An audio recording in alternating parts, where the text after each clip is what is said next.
Woody Wommack and Mike Farrell here, wrapping up an eventful week 2 of college football. Mike, the Oregon Ducks go on the road, 14.5-point underdogs, and really controlled the game essentially from start to finish. It seemed like they had the lead the entire time. How impressive of a victory was that for the Ducks? Yeah, they look like the better team. Ohio State has a lot of issues. If I have to list Ohio State's issues, I'm starting defensively. They can't stop the run.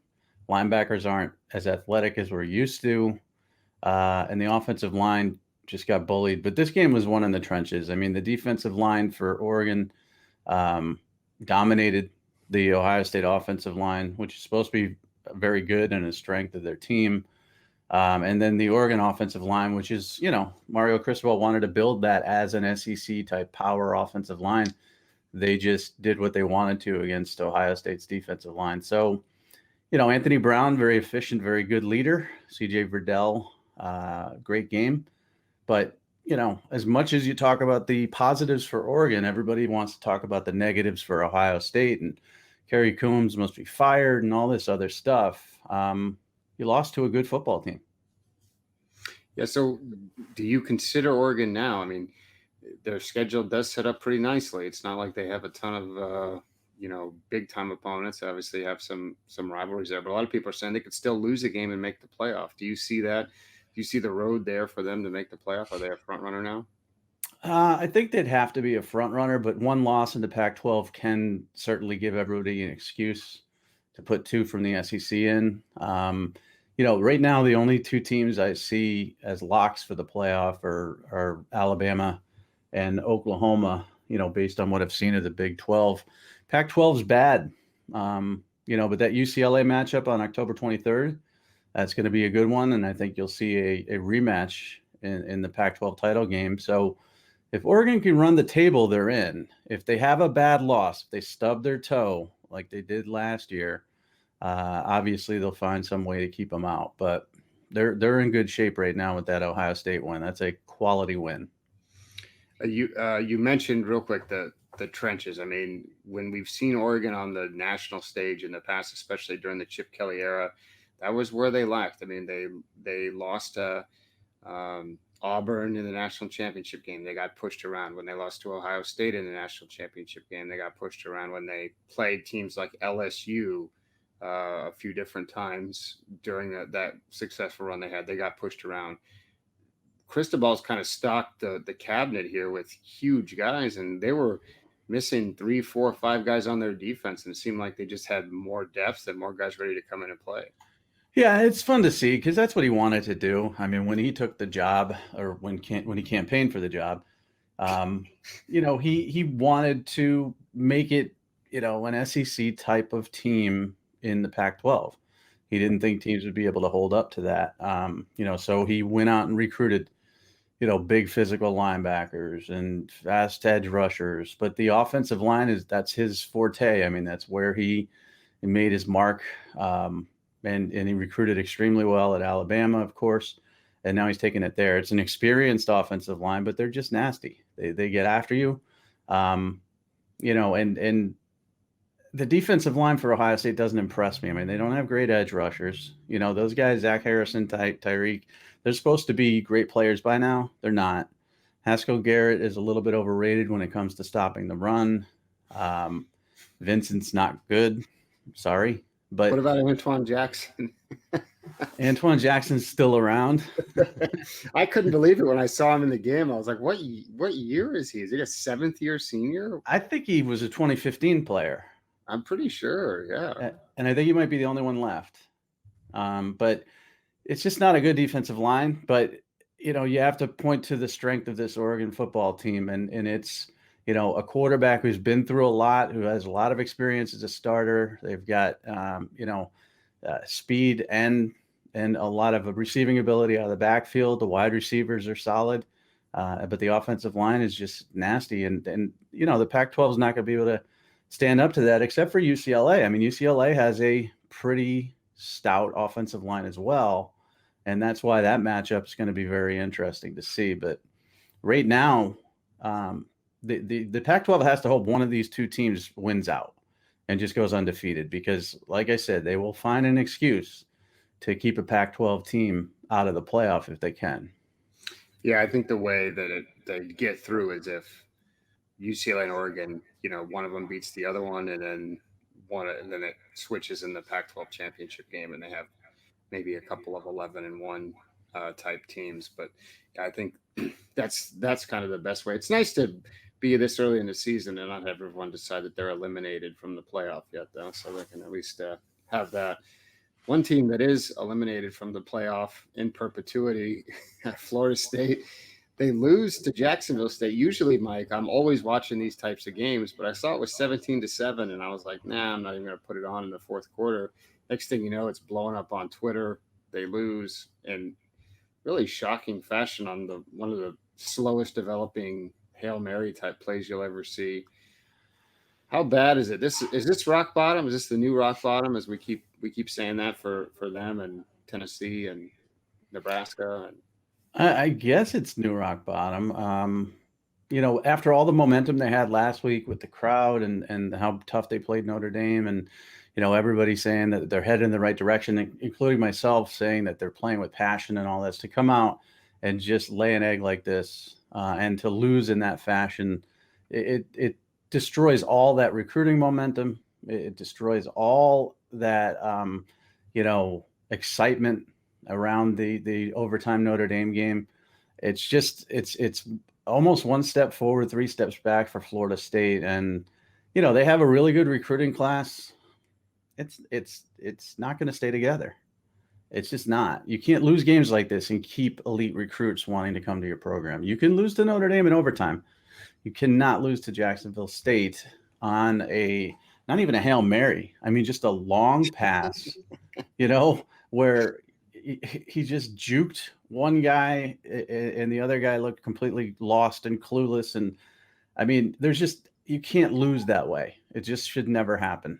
Hail Mary, I would think, would be better because that's just like, jump ball, make a play. But this was just simply embarrassing. It was really weird. And this is where you have to put it on the coaches. Clearly the players were confused and didn't know what they were supposed to do. And there was there was 6 seconds left. They had a timeout. I think what they thought was, Norvell and company thought, hey, look, play everything underneath, let them catch it, and hopefully they go down, or let them run a little bit and the clock ends and the game's over. I don't think they were planning for them to throw it that far down the field. Now, I saw that the defensive coordinator was taking all questions today. Oh, what a stand-up guy. He's answering every question he's asked about the play. What a hero. I mean, can we give him a Congressional Medal of Honor for answering questions at a press conference? Give me a break. It was bad. I mean, there's no excuses. And I don't think this will necessarily cost them recruits per se, but how many games are they going to win? 3, realistically. Yeah, and I do think it will cost them recruits, honestly. I don't care how well you're coached. You just have natural instincts in football as a defensive back. And, Jarvis Brownlee Jr., I mean, compared to defensive backs I've seen from Florida State over the years, this is a kid who didn't look like he belonged on the field and out there on the roster at that time. I mean, he was completely lost in coverage. He looked slow. And this is against Jacksonville State. So correct me if I'm wrong, they were beaten by a couple of ACC castoffs, guys who couldn't make it in the ACC. Yeah, who caught the pass? I forget. Oh man, he's from wasn't he from Wake? What was it? Because the quarterback, obviously, Zarek Cooper. We know Cooper's from Clemson. I think he might have been from Duke. I thought. Yeah, I've never heard of it. I mean, Damon Philway Johnson. Johnson. Yeah, he's from the Carolinas. I remember him. Okay, so anyhow, a guy who could never have a chance to start at Clemson and a guy who could never have a chance to start at Duke or wherever, Wake Forest, beat Florida State, make them look bad. I'm telling you, there's going to lose some recruits for this. They're 0-2. I don't know now looking at it. They could lose to anybody. I guess they could beat anybody. I mean, they looked like, is Notre Dame that bad? That's the question. I mean, Notre Dame didn't look good against Toledo. So we're going to find out a whole lot about this Florida State team, at Wake Forest, against Louisville and Syracuse the next 3 games, because those are bad football teams. And when Wake's not horrible, but Louisville and Syracuse are bad football teams. If they lose 2 of those 3 or 3 of them, I don't know what's going to happen in Tallahassee.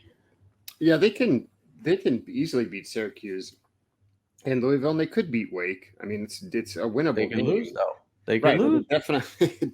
I would expect them to lose, but it's a winnable game. I mean, based on just the rosters. But I mean, Florida State does not have that much talent on their roster. Like, I don't know what the, in retrospect, our rankings say in terms of like, the talent they should have, but they haven't really had great recruiting classes in 3 or 4 years. No, it's been down, and a lot of that's, because of the coaching changes. Jimbo mailed it in his last year. Willie Taggart didn't recruit as well as expected. Mike Norvell wasn't able to recruit really as a new coach with COVID. So the roster is down, but it doesn't matter. I mean, I can tell you this, they've got more 4-stars than Jacksonville State does.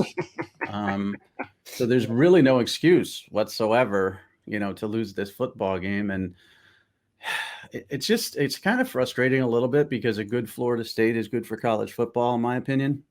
Because the ACC can't just be Clemson, because Clemson eventually will fall back to earth a little bit.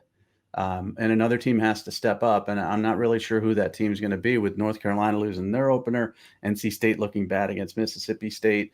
The teams that have an opportunity to jump in haven't. Miami, I thought they would lose that game. They barely won it. Virginia Tech looks better, but the ACC is still horrible. And that's the other part. It's not like the Florida State's in the SEC. It's not like they're getting killed by a crazy schedule. I mean, this is just, it's frustrating, I would imagine, for the fans for sure. Is it rock bottom? I don't know. I mean, a 3-9 season could happen, and that's rock bottom. Oh, that was a weird bird outside making a weird noise. Clay Helton out at USC, Mike. We had actually talked about how he probably should be fired. We had to trash that. Now we are updating it. He is fired. Kind of weird timing. Wait until after week 2. But this was a long time coming, right? Yeah, I think what they wanted to make sure of was that they weren't going to put themselves in a bad position again and have him with a horrible, embarrassing loss and then win 6 straight and then lose another one. I mean, they were just looking for an excuse. This is a great one. Stanford's not a good football team. They destroyed them at home, and it was time for him to go. USC needs to be playing for Pac-12 championships every year and winning them. And he just won 1, and that's not enough. Yeah, and it's been tough, because every time you think he's gonna go, he has reeled off 8 or 9 wins or whatever, and made it too tough, made the decision hard, and they had to keep him. So they saw the opening, they get rid of him now, and he's he's a really nice guy, which I'm sure made it even tougher to fire him, just because everybody likes the guy. It's not like he's Jeremy Pruitt or something. So that's your go-to. My go-to is Bo Pelini, Randy Edsall.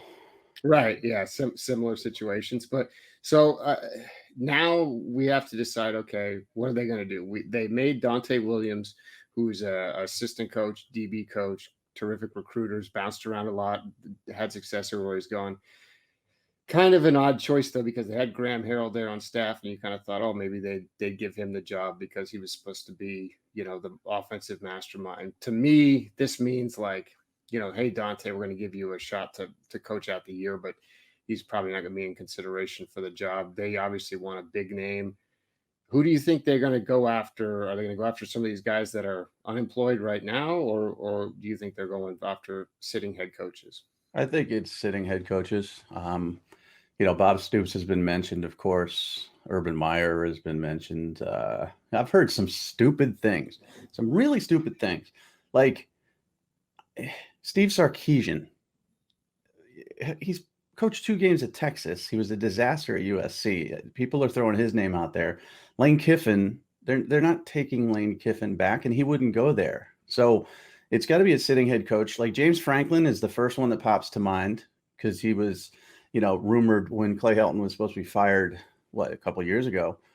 He was rumored to be a leading candidate. Obviously, Luke Fickell comes to mind because of the AD connection there, and Mario Cristobal comes to mind, and Matt Campbell. So I honestly think it's going to be a sitting head coach, and they're going to have to wait.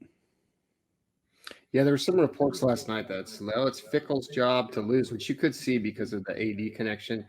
But to me, the guy who would make the most sense is Franklin. I mean, he would fit the best in LA. He would do terrific out there recruiting. We know that. I just don't think, Matt Campbell, it's not like he's lit the world on fire from a recruiting standpoint. Iowa State, Right. It's a tough place to recruit, but still. Yep. Then Fickell is a nice guy, but I mean, he's kind of no nonsense. He's not a Hollywood type. So I just think, to me personally, I think Stoops would fit in well there. I think he could do well there, but I think the answer would be Franklin, and Cristobal could do well there, but I just don't see him taking that job. I think he's waiting out either Miami as a potential place to go or Alabama to succeed Nick Saban. I mean, he's got the thing built at Oregon. Why would he go down to USC? USC is a step down, honestly, and I never thought I'd say that, but from where he's at and the support he has, the athletes he has, the facilities he has, Oregon is, a much better job right now than USC is. Miami, of course, dream job, played there, would recruit unbelievably in South Florida and in the Southeast, as we've seen. In Alabama, USC, no. He would not take that job. I would be really surprised if he did. Matt Campbell, Luke Fickell, there's a question about recruiting. Okay, can they recruit at a high level? Matt Campbell hasn't done it. And Luke Fickell's a Midwest guy and really doesn't have any sort of resume for the West Coast. We know Franklin could do it. He's a tremendous recruiter. I can't see a way he would fail there. I tried to, because I wrote the article about, the 5 guys and why they wouldn't fail. He succeeded at Vanderbilt. So every time I think there's a reason why he wouldn't succeed at USC, I can't think of one, because the most impossible place to ever succeed is Vanderbilt. And he's done it. And he's been good at Penn State. I mean, fans complain, but fans complain about everybody. I've even seen complaints about Nick Saban from here and there, with, just fans. But he would be very, very successful there, I think. But they're going to have to back up the Brinks truck. He's been mentioned for many, many different head coaching jobs at Florida State, if you remember, of course. It's going to take a lot of money to lure him out to the West Coast, I believe. All right, so for setting odds right now, who's your favorite? Who's the favorite? Do you think? Who's most? I think Fickell. Whenever you see an AD connection like that, an AD wants to make a hire that's low risk, and he has a high comfort level in making that decision, and he knows what he gets in Fickell. And I think that's the guy he's going to go after. And Cincinnati's going to do whatever they can to try to keep him, but they can't compete money-wise. So I would say Fickell is the odds-on favorite. I would put Franklin number 2, Campbell 3, and then you get into the ridiculousness. I mean, Mario Cristobal, I'd be stunned if he went there. Bob Stoops, just because he's the West Coast analyst, is every West Coast analyst on Fox going to be like the new candidate for USC? He retired for a reason. And then, Sarkisian and Kiffin, and you might as well throw John Gruden in the mix, because some of those names are just stupid. Yeah, I agree with you. I think the AD connection is tough. We saw it with Danny White and Josh Heupel going to Tennessee just last year at a big school. Almost the same blueprint, really, here is going from the AAC to a big time program that used to be good and is now not very good. Now Tennessee's obviously in much worse state than USC. But I mean, they really need Urban to have a health issue, and then the only way to fix it is West Coast Pacific time. Yeah, I could. I mean, honestly, I don't think Urban is long for the NFL after these stories that are coming out, the way they played, the way he's allegedly acting. But it would be tough, I think, to quit that job and go right back to college. But we've seen it. We saw Nick Saban do it. I mean, it's happened. And Saban did it, he lasted 2 years. Spurrier did it, he lasted 3 years. 1 year, one game, it's hard. I don't think, this is what I've heard, I don't think Urban Meyer had as much interest in the USC job as people think he did. They put 2 and 2 together, West Coast analyst, he could recruit like crazy there, he would own the conference, blah, blah, blah. I don't think he had as much interest as people think. All right. Well, we'll keep watching that and we'll see what happens. Iowa exposes the fraud that is Iowa State. It took a little longer than normal. Well, all the way to week 2. They win again. This is 5 straight for Iowa. I think at least 5 straight, maybe more. It's something. I saw a graphic. It's definitely it's a lot to a little in recent years. And the genius, your favorite coach, Matt Campbell, just in over his head. It seems like what is it about Iowa that makes them such a bad matchup? And do we think this is, we see this with Iowa every 3 or 4 years, they pop up and they have a team that can win 10 plus games. Are they a real top 5 team? You think they can do it? Their offense doesn't look it to me. They're 2-0, so it's a big win. It keeps them in the top 10 for a while. I love their defense. They've scored 3 defensive touchdowns in the last 2 weeks, and they're a hard-nosed Kirk Ferentz football team. They have a good offensive line. They can run the ball effectively. They ask their quarterback not to make mistakes, and the defense kind of carries them. I don't think they're an elite playoff team, but this win makes a case for that because people thought Iowa State was an elite playoff contender. They can't open holes for Breece Hall. Brock Purdy's awful. They're regressing, and they've got more players back on the roster than they ever had before. So no excuse for Iowa State to lose this one. I know it's a rivalry game, but you and I and many others expected them to lose. This is not a surprise at all. Iowa's just tougher, more physical, and that's what it comes down to. So I really like Iowa's team, but you mentioned, our boy Spencer Petras, as they kept saying during the game. Yeah. Which, that's not how Whatever. I pronounce it. Petras. Far be it from me to tell someone how to pronounce their name. I just think he's too much of a deficiency. I do think they can manage a lot of these games, and if their defense plays really well, they're fine. But if the offense starts turning it over, or they play a team with a really good defense, I think they're going to be in trouble. So I really thought that they should. I was adamant they should be top 5 when the rankings came out. They moved way up just like they should have. They got an impressive resume so far, and they're just going to have to kind of chip away at it. I think they can. I personally think there's no reason they couldn't be back in the Big Ten championship game and have a chance to win the conference and have a great year. Big Ten championship game, yes. I don't think they can beat Ohio State, even though Ohio State's defense didn't look good. I think they would have a lot of trouble with Penn State, Michigan State. There's a lot of teams in the East, I think, that could beat them. They could win the West, absolutely, because Wisconsin's just not the same team that we expected them to be. But you look at the numbers. Their leading rusher had 55 yards, 2.6 a carry. Petras averaged 5 yards of completion. How do you win that way? You're relying on your defense so much to score points and put you in a position where you're not going to lose the football game. And that's 2 weeks in a row. It's not going to continue to happen.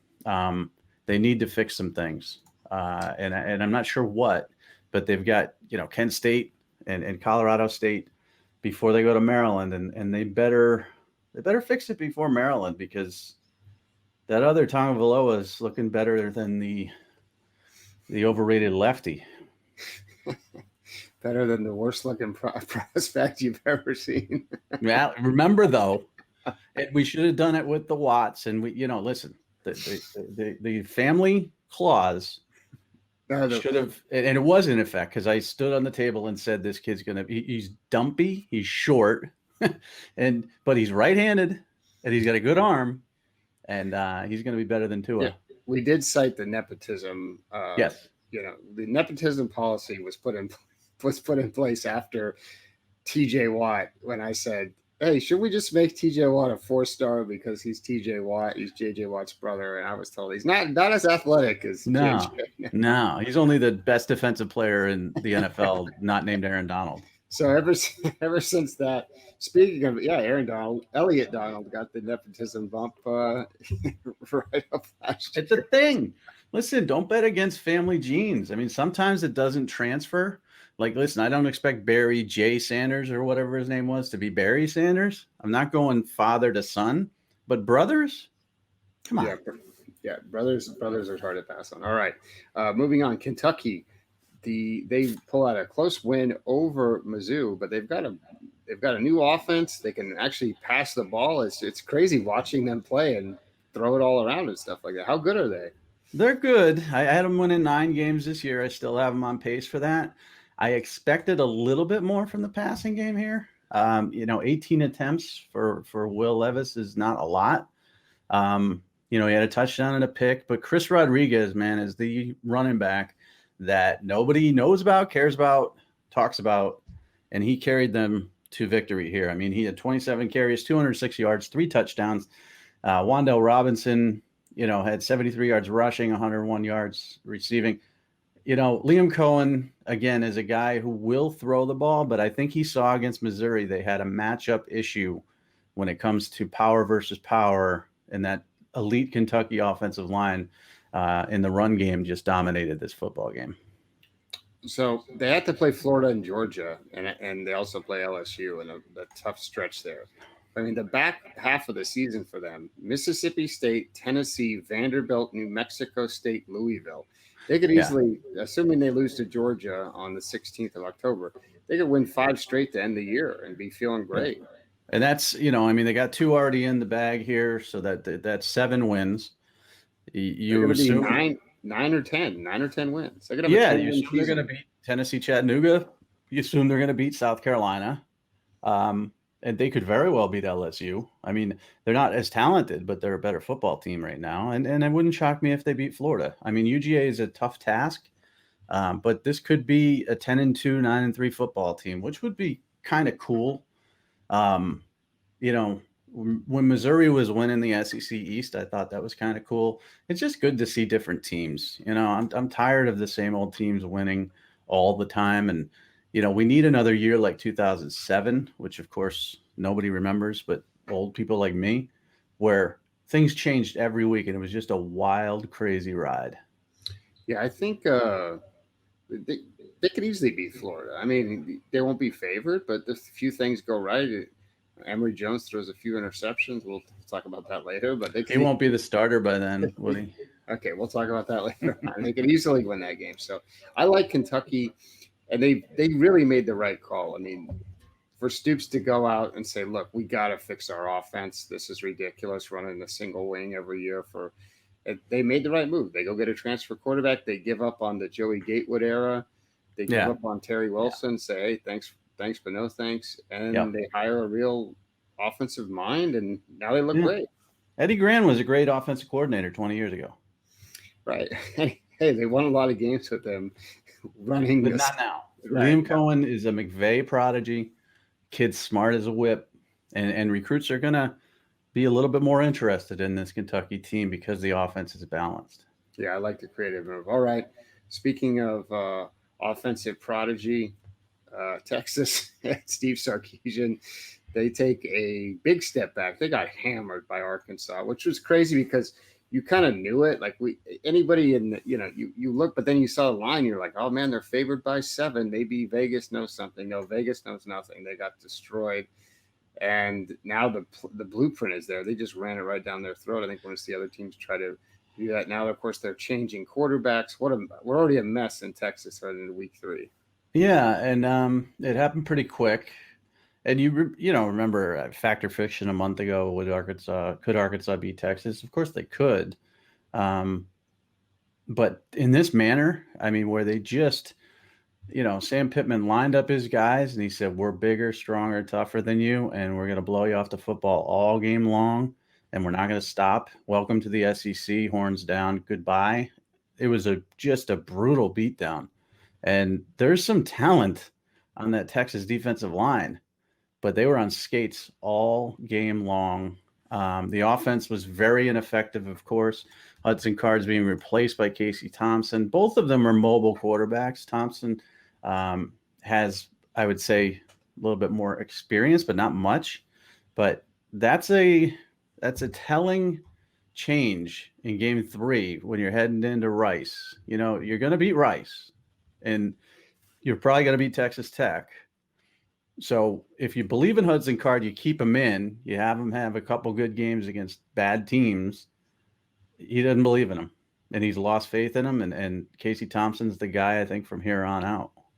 So here's what I don't get. Okay, so you went through all of camp. You went through everything. You decided, hey, Hudson Card's the guy. And then, boom, we're giving up on him 6 quarters into the season or whatever. And then, I mean, what does that tell you about the quarterback situation? It can't – I mean, it couldn't have been that close. I just don't really understand how you pull the plug that quick. Yeah, I think it's and again, Steve Sarkisian is known as a very good offensive coach and a very good offensive mind, and he sees these guys on a daily basis, so he knows a whole lot more than I do. It screams of panic, you know. I mean, a little panicky, yeah. Like I said, I mean, you're playing Rice. You got Texas Tech. I know they're 2-0, but, you know, they're not that great. You know, let Card work through those 2 games until you get to TCU and see what happens. Now, if he struggles against Rice or Texas Tech, then you yank him. But after this game, I don't know, man. I mean, I thought it was a pretty clear-cut win for Hudson Card in not only in the spring and the fall, but, you know, just being the guy that Sark believed in.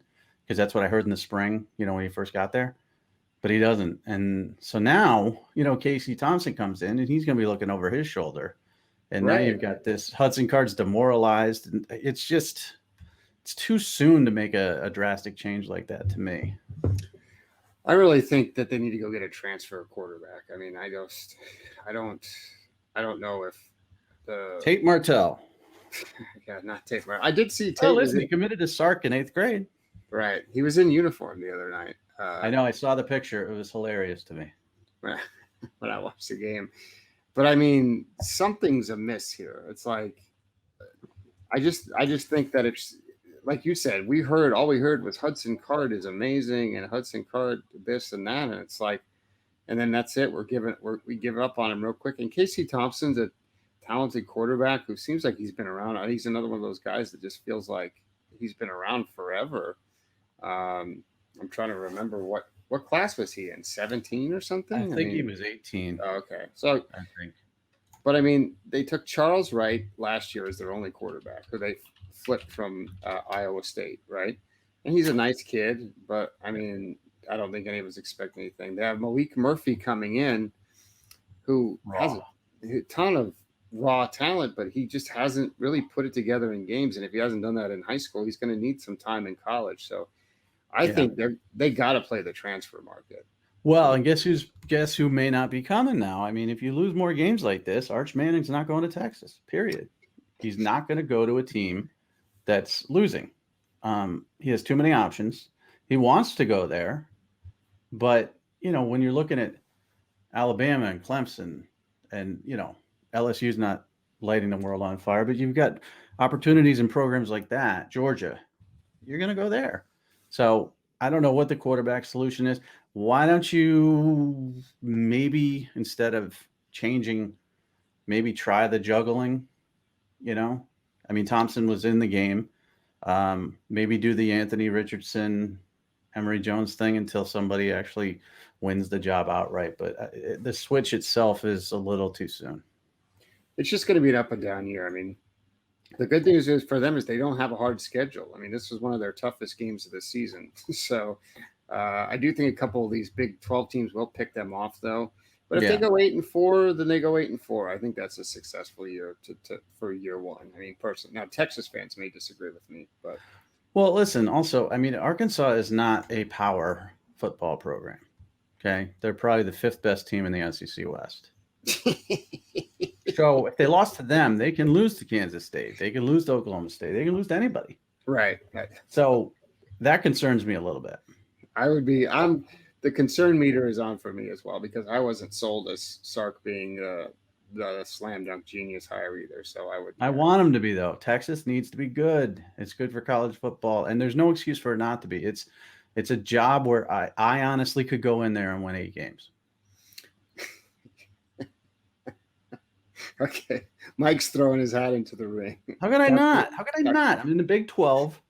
I could schedule cupcakes, and I can recruit the state of Texas. Well, you're in the Big 12 for a couple more years, and then you're really screwed. No, I don't want it when they go to the SEC. Okay. I want it like the Big 12 years, and then I'm going to retire with my 8-4 final season. Okay. All right. Moving on. In the state of Texas, Texas A&M barely survives Colorado, a game that they really should have lost. Haynes King goes down with an injury early, and their offense was just terrible. I mean, they didn't get a first down until right before halftime. Luckily for them, Colorado couldn't move the ball at all, and their Texas A&M's talent went out, especially on the D line. But now, Mike, what do we think? Can they survive? Haynes King's going to be out for a while. They got Zach Calzada in there. He did not look great to me. He kind of came on late, but I was never, super sold on him as a big-time guy. Can they survive without him? Because this was supposed to be the year. The problem is they got the team. They have everything but the quarterback, it seems like. Yeah, I mean, the good news for them is, they've got New Mexico. Arkansas will be a tough game. Mississippi State is somehow 2-0, but I don't think they're a very good football team. And you don't have Alabama till October 9th. But, Zach Calzada is not the answer. This is what we're going to call a waste of a good defense. They're going to probably win, 9 games and go to a mid-level bowl. But this defense is nasty, and it's just unfortunate that the offense is going to continue to put them in positions where they're going to have to bail them out over and over again. I mean, Jaden Peavy was a monster. DeMarvin Leal, we all know, is extremely good. Our guy, Leon O'Neal Jr., is having a great season. They've got Damani Richardson. They've got a ton of playmakers on defense. But the offense, aside from the talent at running back, the quarterback play is going to kill them. Yeah, it's really hard. I mean, you hate to think that Kellen Mond was that big of a difference, but honestly, if he were on this team, how dare you? That face you just made. Kellen Mond made that machine go, and they're going to miss him. He's going to be missed. Yeah, they're in a situation too where I don't think either one of these guys is the long-term answer. They have a borderline 5-star Connor Wakeman coming in. I think he might fix things for them next year and be a guy that plays right away. All right, moving on. Notre Dame, a bit of a QB controversy, Mike. Not a game manager, Jack Cohn. He got pulled relatively early, rotated in and out with Tyler Buckner, which was crazy because all we were told all offseason was that Drew Pine was neck and neck for the job, but when they needed a change of pace, they come with the true freshman Tyler Buckner. They end up escaping narrowly. Jack Cohn popped his finger back in. What he's so tough. What a hero. And he played the bulk of the snaps. 62-19 was the snap count. Buckner graded out much better than Cohn as a passer and a runner in that limited time. Do you think there's a QB controversy kind of brewing here? I guess so. I mean, they wanted Buckner in the game because he can run. And, there was talk in the Florida State game of why not bring Buckner in for some particular packages, especially near the end of the game when they're trying to put it away because he can run. 7 carries, 68 yards, 3 of 3, very efficient as a passer. Jack Cohn can't run. Drew Pine can't run. So I think, the skill set's important. And I think it was a good move by Brian Kelly to sort of see what he needed as a spark in this game and to use Buckner situationally. I think Cohn's still the guy. I don't see a controversy yet, but I will tell you this. If Buckner comes off the bench and continues to be successful running and passing the ball, and Jack Cohn continues to struggle, I mean, his QBR was 42.4. It was not pretty. The fans are going to be calling for something. And Drew Pine has already got one eye on that portal. Yeah, and Drew Pine's gone. Yeah, and I don't know where he's going to go, but You know, they should honestly have a portal on the sidelines so that you can physically watch the player during the game go into it. Because I think you would see Harrison Bailey for Tennessee would have been in that portal and just disappeared, waving goodbye, almost like Field of Dreams, where it disappears into the corn. And Drew Pine would be in that portal too. So, it's a good problem to have a young quarterback who's talented, but I still think Cohn's going to be the guy moving forward. I don't know. I got my eye on Buckner. Now Buckner was awesome in high school, and then for 1 year. Well, one right, year. but then he got with like his throw. Something happened with his throwing motion, and he couldn't throw. And it was like, what is it? What is happening here? At Elite 11 last year, he looked awful. He did the Willie Corn. Remember Willie Corn? He had like a new throwing motion, right? Yeah, and it was awful. It's horrible. Hopefully, it appears he has fixed it. I mean, they wouldn't throw him out there, and he is a true dual threat, and he does kind of fit what they're trying to do more. So I'm going to keep an eye on that. I don't think there's a controversy yet, but I'm keeping an eye on it. Tough schedule, though. Look at this. I mean, after Purdue, they got Wisconsin, Cincinnati, and Virginia Tech. And I know you don't believe in Cincinnati, but the question at the beginning of the season is who's the best team in Ohio? And right now the answer is Cincinnati. So that's a tough schedule right there. I believe in Notre Dame way less than Cincinnati. I would pick Cincinnati to win that game by 10 points or more. Well, Notre Dame's defense is puzzling as well. Yeah. I mean, so far I'm not overly impressed. No. I mean, they lost a lot. That's the thing is these teams, in Ohio State's an example. When you're having guys drafted, and it doesn't have to be at the top of the draft, it can be a guy like Baron Browning, who's been there for 4 or 5 years, and he's a third-round pick. You're really going to miss that when you replace him with someone who's unproven or can't play. And a lot of the DBs, I mean, not to get off topic, but I mean, when I'm watching Ohio State, I'm like, oh, they have a lot of guys that were ranked as 4 stars that I was never sold on, that are out there playing. So I would keep that in mind. Talk about quarterback controversy, Mike. Florida, we are in a full-blown controversy. Anthony Richardson, who somehow is now like a mix of Cam Newton and Tim Tebow. He looks so big on the field. I just don't remember him looking like that as a recruit. He's massive. I've been really sold on him. The fans have been sold on him. He looks amazing. He kind of tweaked his hamstring on a really long touchdown run. Should they just go to him now, Mike? What do you think? Depends on how healthy he is. Obviously they got a little bit of a big game coming up. So I don't think you want 2 quarterback system against Alabama. And again, that's Dan Mullen. He's always going to get the backup guy reps and all this stuff. And he's very loyal to, veterans. And Emory Jones is a veteran of his system more so. But it's so clear to me, it was clear to me last year at the end of the season, that Anthony Richardson is just a more explosive, dynamic talent, and he keeps you off balance. And, there's a reason Emory Jones had as many rushes as passes last year, because he's not a consistent passer. I mean, people thought Joe Milton changed. He didn't. Emory Jones has not changed. Felipe Franks didn't change. These guys who have these issues, have high ceilings because of their arm strength. But there's a reason why Emory dropped from a 5 to a 4 is because he couldn't hit the broadside of a barn half the time in his senior year, and it just hasn't gotten better. So if you're going to have an inaccurate quarterback, Richardson's still raw as a passer, but at least you want a guy who can run and take it to the house and scare the heck out of a defense. If I'm Alabama and I'm Nick Saban and Emory Jones comes out there as the starter, I am smiling from ear to ear. Yeah, he really started out looking good in that game. Like, I mean, he was really effective the first half, but like the first pick he threw, I mean, he looks around. He's got all the time in the world. He doesn't run. Instead, he says, I'm going to like float one flat-footed, and he doesn't see the other guy coming over, and he comes and picks it off. I mean, you're not going to be able to make those throws against Alabama or a lot of other teams you're going to face. I mean, Alabama, Georgia, even Kentucky. Like, I love Emory Jones dating way back, always been a fan of him as a person. And I really thought he would develop into something, but at this point, Florida's got a pretty good team, and Richardson really looks like the real deal. I mean, I'm just blown away at how big he is. I've stood next to him. Yeah. we had him listed at 6'4", 230 in high school, which I guess that's what he got up to at the end. But if you go back and look at some old pictures we have of him, I mean, he does not look like that. He's awesome, though. And you were in San Antonio, I believe, when I was in Florida for the Under Armour game when Emory Jones was there. So Yeah.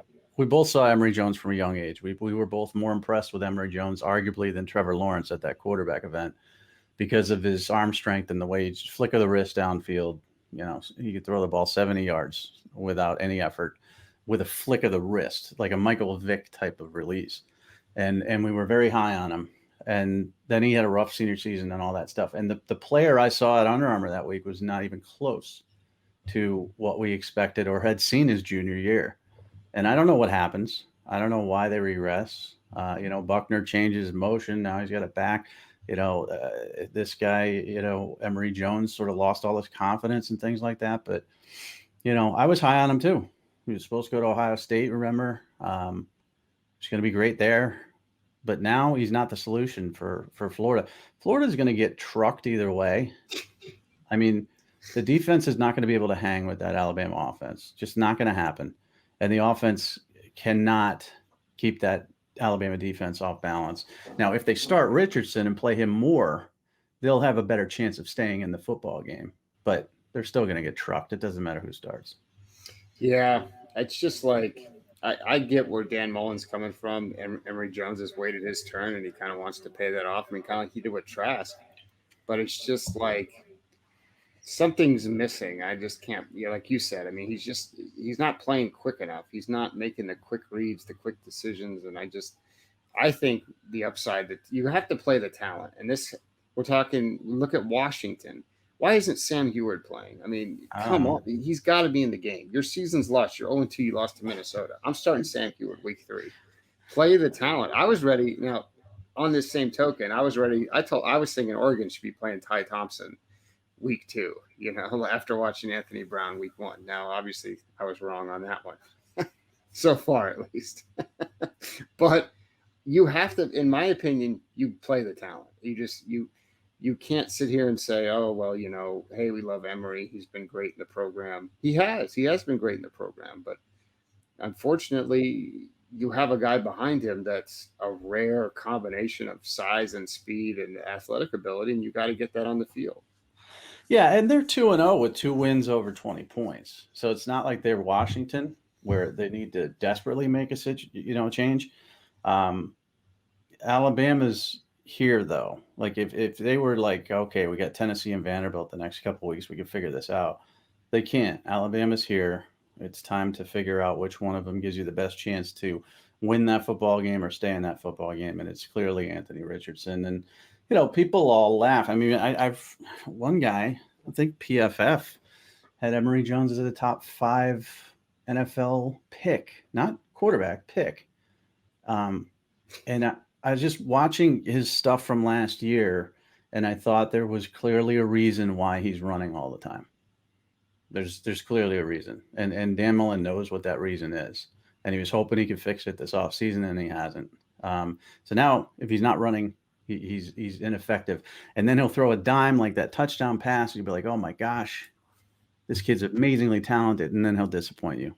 So I think Richardson has a chance to be one of the best quarterbacks in the SEC over the next couple of years.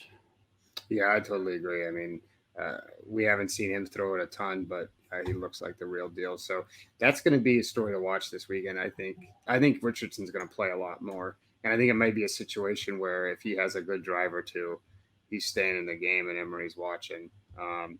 Which, like I said, is a bummer because I love Emory, but Richardson I think he's just got too much talent to keep off the field. So, all right, that wraps up this week's show. Mike, thanks for hanging out. Mike and I will have our picks, which you can watch on YouTube. How do we do this week, Mike? I don't know. I changed my mind on my picks. So what happens is we make the picks Thursday night or Friday, and then come Saturday, I change all my picks, and I bet on the wrong teams and lose. So I was 1-7 on Saturday, and I don't even know if half of those were the right picks. I didn't do well. I know that. We're in a picks group, and I went like 19-9 in that group. So, Yeah, and I'm doing okay in that too, but I have somebody to balance my idiocy, is that a word, in that pool. But I'm looking at Alabama didn't cover, I picked them to cover. Georgia covered, I picked UAB to cover. Texas A&M didn't cover, I Yeah. picked Texas A. Like loss after loss after loss. I know I had USF covering, which is good, and I had Arkansas, but I don't think I did well. I don't. You got to keep track, because what I do is I purge them from my memory. No, I keep track. I just haven't tallied it up yet.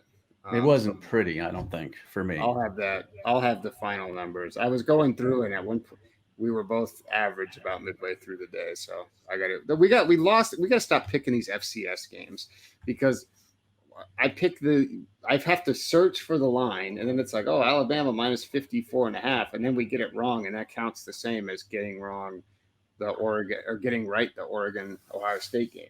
Well, right, and the same thing with Auburn. Like I don't know anything about Alabama State. Like their coach could punch me in the face, I wouldn't know who he is. It's like you see the line of 49, and you're like, Auburn can't cover 49, but 62-0 later, you got a loss, and it's like, whatever. Somebody just trolled me on Twitter, so I'm gonna have to clap Ooh, back. Nice. Tim Reynolds. I don't know who that is. He's like an AP sports writer. He's a smart ass from Miami. Did you see RG3 getting bullied? Poor guy. I mean, that was a lame joke, dude. That was bad. It was a lame joke, but don't say you're getting bullied. Oh, he said he was getting bullied? I didn't see Oh, yeah. Said I've been bullied all my life. You got to see the tweet. I responded to it. I mean, like, I have been verbally assaulted. I've been physically threatened. And this little cupcake comes out here and makes a horrible joke. Horrible joke, right? Very and then he bad. gets attacked for it, and he's like, "Oh, being bullied." The joke was in bad taste too. It was just lame, not funny. He was bullying, so yeah, I've made bad jokes too. You just got to own it. Right. I don't know, but I love Twitter. I made Old Takes Exposed the other day. Did you see that? I did not say. I think I have Old Takes Exposed muted. Josh Rosen better pro prospect than Kyler Murray. Oh, really? That was a tweet? Yes, it was. I don't remember that tweet. I don't remember half the stuff I tweet, but some of it's pretty stupid. I'll tell you that much. I'm gonna fire back here at our boy Tim. I don't know Tim. I retweeted him and said Miami's ranked, and he said the AP has this thing called a college football poll since 1936. And I replied and said, thanks, might be time to find some voters who watch the games. Yeah, you weren't asking if they were ranked like factually. People are dumb. People are just dumb. Well, no, he's being a smartass. That's fine. Miami's not a top 25 team. There's no way. I'm sorry. Kentucky's not ranked, but Miami's ranked. That's ridiculous. They should have lost to App State. They got destroyed by Alabama. They're not a good football team, but I don't know. Whatever. The people who take things literally, like that whole Mackenzie Milton thing last week, it's like, if you're too dumb to understand what I'm trying to say, I shouldn't tweet it, I guess. I should just shut up. Yeah, well, no, you need to talk to Brandon about that, because he stoked the fire, and he should have been smart enough to understand the sarcasm. Who the hell's Brandon? From our UCF site. Oh, Hellwig? He don't like me. No, but he's the one that, he sicked the crowd on you. That's why. I know he did. I know. He's been, I mean, he's a nice guy. He's been at Rivals probably as long as me. He doesn't like me. Well, nobody does. There aren't a lot of people who've been at Rivals as long as you that like you. So I don't think there's anybody, which is fine. Everybody can just whatever. Okay, that's good. That's a good way to wrap up. Okay, Mike, thanks for hanging out. Check out our pick show on YouTube, and hopefully I'll have a second episode of the show later in the week with me and some guests. So, all right. Bye, Mike. See ya.